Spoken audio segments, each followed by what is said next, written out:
Good morning बच्चों, कैसे हैं आप सब। आज हम क्लास 6 में इंग्लिश रीडर में लेसन नंबर 4 करेंगे, the donkey and the dog. ध्यान से सुनेंगे, बहुत अच्छी कहानी है, इससे आपको एक बहुत अच्छी सीख भी मिलेगी। चलिए शुरू करते हैं। A washerman had a donkey and a dog. Washerman धोबी कह सकते हैं या कपड़े धोने वाला। हैड अ डंकी, उसके पास एक गधा था और एक कुत्ता था। Every morning he used to go to the river to wash clothes. रोज सुबह वह कपड़े धोने के लिए नदी पर जाता था। वॉश क्लोथ्स, कपड़े धोने। The donkey carried the load of clothes. जो डंकी था, गधा था, उसके ऊपर सारा बोझा कपड़ों का, जो गंदे कपड़े होते थे, रख दिया जाता था। कैरेड मतलब लेकर चलता था।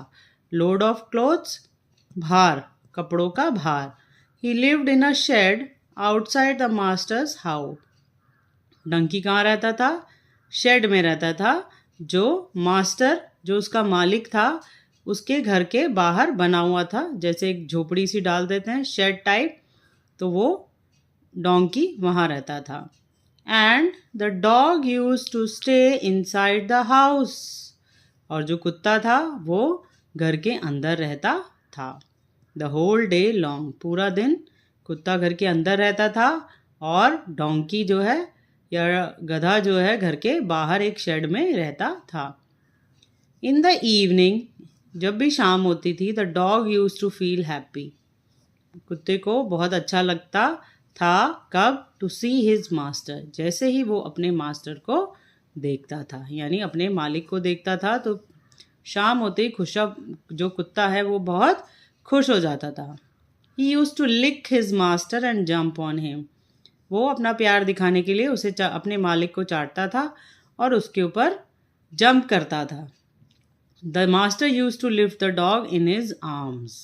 और जो मास्टर था, जो मालिक था, वो भी कुत्ते को अपनी गोदी में ले लेता था, उठा लेता था उसको।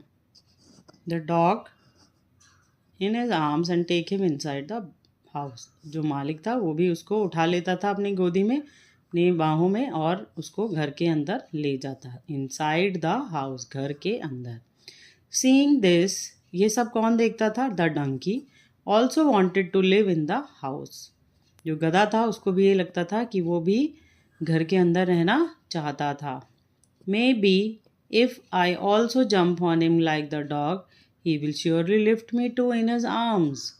अब गधे को क्या लगता था कि अगर वह भी कुत्ते की तरह अपने मालिक पर कूदेगा या जंप करेगा तो शायद he will surely lift me too, और वो मुझे भी, मालिक जो है, अपनी बाहों में उठा लेंगे हाथों से और कैरी मी इनसाइड, और मुझे ले जाएंगे अंदर। Inside the house, the donkey thought. ये सब वो जानवर, जो गधा है, वो सोच रहा था। वो भी प्यार का भूखा था। उसे लगता था कि मालिक जो है कुत्ते को ज़्यादा प्यार करते हैं और कुत्ता भी अपना प्यार दिखाता है, तो उसको लग रहा था शायद मैं भी अपना प्यार ऐसे मालिक के ऊपर कूद कर दिखाऊंगा तो शायद मालिक भी मुझे प्यार करेंगे, right. Next, the next evening the donkey went inside the house. अब अगली शाम क्या होता है? जो डोंकी होता है वो घर के अंदर चला जाता है। ही जम्प्ड ऑन हिज मास्टर। जैसे ही उसका मालिक आता है वो उसके ऊपर जंप करता है अपने आगे वाले दो पैरों के साथ। And begin to lick him, और उसको चाटने लगता है। जैसे ही उसका मालिक आता है शाम को, वो सोचता है कि मैं भी कुत्ते की तरह करूँगा तो बहुत अच्छा लगेगा मेरे मालिक को, और वो मुझे घर के अंदर ले जाएंगे।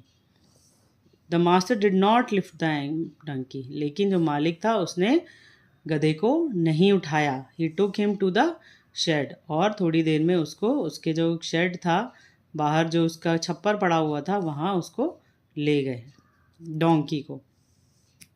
पैटिंग द डंकी, अब उसको थपथपाते हुए, जो गधा था, गधे को थपथपाते हुए मालिक कहता है, the master said to him, you are not like the dog.